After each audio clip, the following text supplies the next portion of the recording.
अस्सलाम वालेकुम जनाब, तस्नीम हैदर आपके सामने है।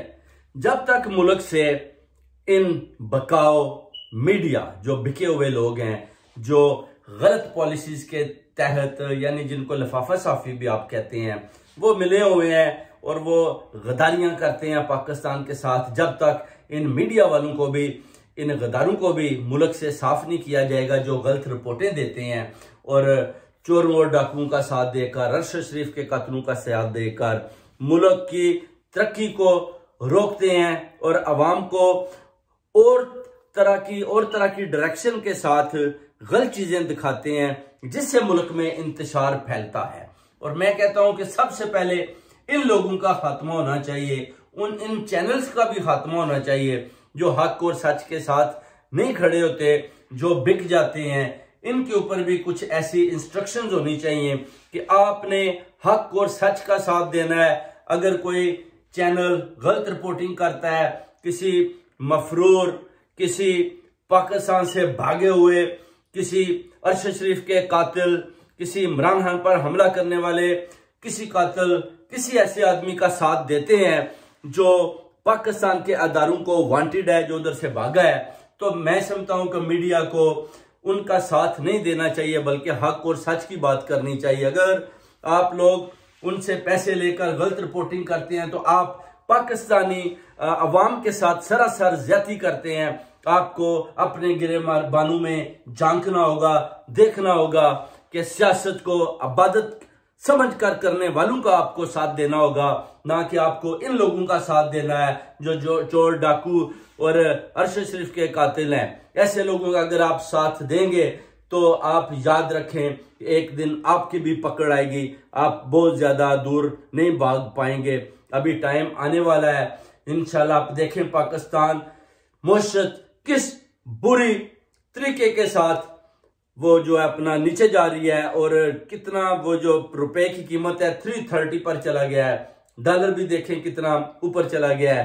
आप पाकिस्तान पर रहम करें, पाकिस्तान के अदारों को भी चाहिए कि सामने आए, जस्टिस का निजाम ठीक करें। जैसे आप देखें राव अनवर, उसको भी बरी कर दिया गया। सर पूरे पाकिस्तान को पता है कि उसने उसका गलत पुलिस मुकाबला बनाया।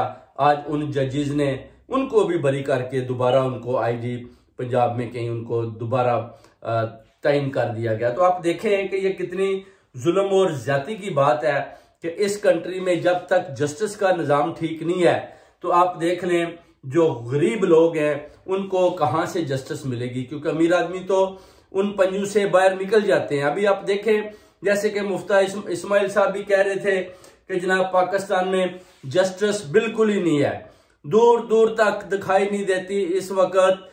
उसी तरह बर्बरियत का निजाम चल रहा है। आप देखें 10 लाख बच्चियां, 10 लाख बच्चे रात को, जिनको पीने के लिए साफ पानी और दूध मैसर नहीं है, वो भूखे प्यासे सो जाते हैं, उनके पास खाने को रोटी नहीं है। 20 लाख बच्चे, आप सोच सकते हैं कि अगर उनके पास खाने को कोई चीज नहीं है तो आप कैसे अंदाजा लगा सकते हैं कि वो स्कूलों में जाएंगे, बड़े होंगे, अच्छी तालीम हासिल करेंगे और अपने पाकिस्तान की खिदमत करेंगे, बल्कि वो गुर्बत की उस लकीर से भी नीचे जिंदगी बसर कर रहे हैं। और इधर आप देखें ये सारे सियासतदान, ये जितने चोर और डाकू हैं, कातिल हैं, आप देखें कैसे ये मौजें कर रहे हैं। ये पाकिस्तान में 165 मर्सिडीज गाड़ियां मंगवा कर उन पर घूमते हैं।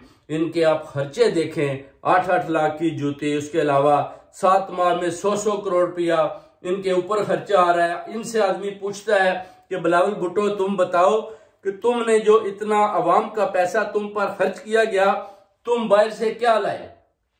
सऊदी अरब आपको पैसा देने को तैयार नहीं, चाइना आपको देने को तैयार नहीं, IMF आपके आगे ना कर चुकी है।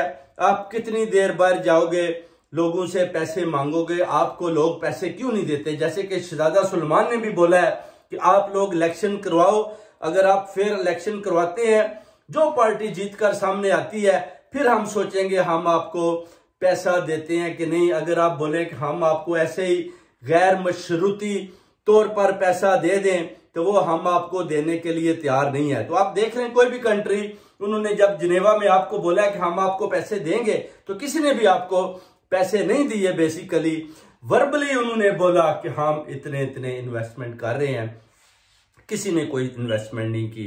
जो प्राइम मिनिस्टर शहबाज शरीफ साहब है, उन्होंने अकाउंट भी भेजा है कि मेरे अकाउंट में ये पैसे डाल दें, तो उन्होंने बोला जी कि हम आपके अकाउंट में बिल्कुल पैसे नहीं डालेंगे, क्योंकि आप दोबारा इलेक्शन करवाएं, आपकी पार्टी सिर्फ इस्लामाबाद तक महदूद है और हम कभी भी आपको पैसा देने को तैयार नहीं है। ये बड़े सोचने वाला लम्हा है पाकिस्तानियों, पाकिस्तान की प्यारी कौम, पाकिस्तान के खूबसूरत लोगों, पाकिस्तान की बेटियों बहनों, ये सोचने वाली बात है कि आज आपका एक प्राइम मिनिस्टर पैसे मांगने जाता है, मांगता रहता है और वो मांगता रहता है और उसको कोई भी पैसा मांगने के बावजूद भी देने को तैयार नहीं है। उसके सामने तो वो मान जाते हैं जी आप आए हैं हम आपको पैसा देंगे, मगर होता क्या है कि वो उनको पैसा नहीं देते, बाद में वो खाली हाथ लौट आता है और आकर अपने उन एस्टेब्लिशमेंट के लोगों को बताता है कि मैंने तो मांगे हैं, वो मुझे नहीं दे रहे।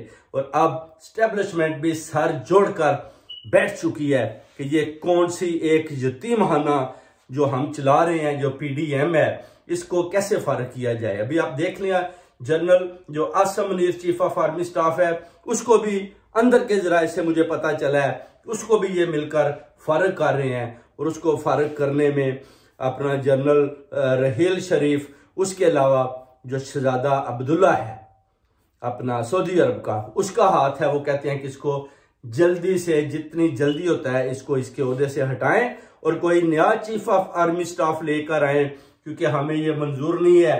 वो कह रहे थे कि हमें हमारे जराये ने बताया कि ये शिया मजहब से तल्लुक रखता है, जिसकी वजह से वो उधर गया भी था। उसने बताया कि नहीं मैं तो सुन्नी हूं, मगर वो फिर भी मानने को तैयार नहीं। इन्होंने थोड़ा सा टाइम मांगा है कि हम इसको फारिग कर देंगे, आप हमें थोड़ा टाइम दें, हम इस चीफ ऑफ आर्मी स्टाफ को भी फारिग करेंगे। दोस्तों देखो ये क्या कुछ हो रहा है एस्टेब्लिशमेंट के अंदर भी, आप देखें क्या हो रहा है। आप देखें पार्लियामेंट बिल्कुल खत्म हो चुकी है, जैसे कि उनका कोई प्यू दादा ही नहीं है। पार्लियामेंट जिसमें अवाम के लिए आवाज बुलंद की जाती थी, आज देखें वो बिल्कुल ऐसे हो चुकी है जैसे उसका कोई माई बाप ही नहीं है। अवाम की बात उधर कोई करने को तैयार नहीं है। ऐसे ही बस डोर खोलते हैं, वो स्पीकर आगे बैठा हुआ है, वो अपनी बक कर रहे हैं, उसके बाद वापस चले जाते हैं। अवाम की मसाइल की बात, अवाम की भूख की बात, अवाम की प्यास की बात, अवाम के लिए, उनकी महंगाई के लिए जो अपना आलू टमाटर, उसके अलावा तेल पेट्रोल देखिए कितना महंगा हो चुका है, उसके लिए आप देखें पार्लियामेंट में किसी ने कोई बात नहीं की। बस आते हैं, खा पी कर ये निकल जाते हैं और आपस में बस लगे रहते हैं। अवाम का किसी को ख्याल नहीं है। इसलिए ये सोचने वाला मरहला है। और देखें आपने वोट देना है तो वोट आपने सोच समझ कर डालना है। आप देख लें कासिम अली शाह का क्या हाल हुआ, उसको भी इन्होंने बड़े तरीके के साथ सामने लाए थे कि शायद कासिम अली शाह 12 करोड़ यूथ को किसी तरीके के साथ उनके ज़हन चेंज करके लाएगा और वो शायद PDM को वोट डालेंगे। मगर मैंने उसको पैगाम दिया था कि आप इस काम से पीछे हो जाएं, अपनी डोमेन में वापस आ जाएं, ये आपके बस की बात नहीं है, आप लगे रहें जैसे लगे हुए। मगर उन्होंने बात नहीं मानी और वो जब सियालकोट गए तो उनको पता चल चुका था कि नेक्स्ट अगर मैं कहीं जाऊंगा तो मेरी खातर तो आज़ोबी कुर्सियों से होगी। उसके बाद उनका फॉलोअर भी खत्म हो गया और लोगों ने उनको भी बुरा भला कहा। अभी वो घर में खामोश होकर बैठे हुए हैं, क्योंकि उनसे एक बहुत बड़ी गलती हुई जो इन्होंने इन चोरों, डाकुओं और अरशद शरीफ के कातलों का साथ देने का ऐलान किया और इमरान खान की मुखालफत की। इसलिए उनको भी पैगाम देते हैं कि आप दोबारा उठें और इमरान खान का साथ दें, हक और सच का साथ दें। और जो आप कहते हैं जी कि मैं 50 दिन के लिए बाहर विजिट करूंगा, आपका वो विजिट किधर गया? आपने तो एक ही विजिट किया, उसके बाद आप भाग गए हैं, छुप गए हैं, आप किधर गए हैं? इसलिए याद रखें, जब अल्लाह ताला की जात किसी को इज्जत देती है तो बहुत ज्यादा इज्जत से नवाजती है, जरे जरे का मुंह उसके तरफ कर देती है और वो कामयाबियों की मंजिलों को छूता है। अगर किसी को बेइज्जत करना है, खत्म करना है, तो चाहे वो जितना भी पैसा लगा ले, सारी जो जितने भी अदारे हैं सारे सिस्टम को साथ मिलाकर भी जोर लगा ले तो अल्लाह ताला की ज़ात उसको ज़रूर ज़ेर करती है और उसको ख़त्म कर देती है। जैसे कि आप फ़िरौन का हाल देखें, इसी तरह ये इस वक्त के फ़िरौन हैं, इनके सामने आप सब ने खड़े होना है, इनका मुकाबला करना है। और इंशाअल्लाह ताला जब तक आपके अंदर जान है, आपके अंदर ईमान है, क्योंकि आपका ईमान कहता है कि हक और सच क्या है, तो आपको खड़े होना चाहिए, डरना नहीं चाहिए। मौत और जिंदगी अल्लाह ताला के हाथ में है, ये फ़िरौन किसी का कुछ भी नहीं कर सकते। इसीलिए आपको पैगाम दिया जाता है सारी कौम को कि आप बाहर निकलें, इनके सामने खड़े हो जाएं, ये देखें खुद ही भाग जाएंगे। बहुत डरपोक और बुज़दिल ये लोग हैं, मैं इनको बड़े अच्छे तरीके से जानता हूँ। 20 साल मैंने इनके साथ गुजारे हैं, 5 साल मैंने इनका स्पोक्स पर्सन रहा हूँ। मुझे पता है कि ये सब बहुत ही बुज़दिल और डरपोक लोग हैं और सिर्फ इनका काम ही है कि क्रिमिनल एक्टिविटीज करनी, हसन नवाज के ऑफिस में बैठकर और लोगों के ऊपर जुल्म करवाना, उनके साथ ज्यादतियां करवानियां, सब कुछ इधर लंदन प्लानिंग। अभी भी जो कुछ हो रहा है, फवाद चौधरी को पकड़ा गया है, वो भी नवाज शरीफ ने इधर से ऑर्डर किए, वो भी सब कुछ इधर से ही ऑर्डर होता है। ये सब क्रिमिनल एक्टिविटीज हसन नवाज के ऑफिस से हो रही है, जिधर कोई बिजनेस नहीं बल्कि क्रिमिनल एक्टिविटीज उधर से होती हैं, जिससे पाकिस्तान के गरीब अवाम के ऊपर जुल्म ढाए जाते हैं। पाकिस्तान के अच्छे सियासतदानों को पकड़कर उनके ऊपर भी जुल्म और ज्यादतियां की जाती हैं, ताकि लोगों को किसी तरीके से डराया और धमकाया जाए और कोई डर कर सामने ना आए। बल्कि इमरान खान को भी वो चाहते हैं कि किसी तरीके से भी इसको असैसिनेट किया जाए और इलेक्शनों से पहले इसको असैसिनेट करने की उनकी भरपूर कोशिश है। और वो चाहते हैं, नवाज शरीफ भी कहता है कि आप इसके जिस दिन इसको असैसिनेट कर लेंगे, इमरान खान का कत्ल कर लेंगे, मैं उसी दिन ही जहाज पर बैठकर पाकिस्तान की तरफ आ जाऊंगा। अभी भी उसकी वही जिद है, अभी भी वो अपनी जिद पर अड़ा हुआ है। और पाकिस्तानियों, आपने इमरान खान की हिफाजत करनी है, आपने इमरान खान का साथ देना है, आपने हक और सच का साथ देना है। इनके ये जो गंदे ज़हन है और इनकी सोच है लोगों को कत्ल करवाना, बिल्कुल आपने पीछे नहीं हटना। खान साहब की पूरी हिफाजत करनी है। जिस दिन अगर इन्होंने इमरान खान को कत्ल कर लिया तो समझ लें कि आपके पाकिस्तान की उस दिन तबाही और बर्बादी होगी। मुआशरत कभी ऊपर नहीं उठ पाएगी, बल्कि पाकिस्तान का ये न्यूक्लियर भी बेच देंगे और उन आहनी हाथों में दे देंगे। उसके बाद फिर आप देख लें आपके साथ जो जुल्म और ज्यादतियां होगी वो आपके सामने है। इसीलिए खान साहब की अगर आप हिफाजत करेंगे तो नवाज शरीफ कभी भी डरता हुआ हसन नवाज के ऑफिस से पाकिस्तान की तरफ कभी भी नहीं जाएगा। जिस दिन ये समझेगा कि मैंने इमरान खान को मार गिराया है, उसी दिन दूसरे दिन ये पाकिस्तान पहुंच जाएगा और बोलेगा जी कि नवाज शरीफ आ गया है, अभी मैं आपको उनकी खिदमत करूंगा, जो बिल्कुल झूठ पर मबनी है। तो बहुत बहुत शुक्रिया, इंशाल्लाह आपको अपडेट देते रहेंगे और जो अभी स्कॉटलैंड यार्ड कहेगी वो भी बताएंगे, जो इधर के हालात हैं वो भी बताएंगे, मुल्की हालात भी हैं वो भी बताया करेंगे इंशाल्लाह। और अपने मौक़िफ़ पर खड़ा हूँ। पूरी कौम को जनाब अपील करते हैं कि आप बाहर निकलें और इमरान खान का भी साथ दें, हक और सच के साथ खड़े हो जाएं।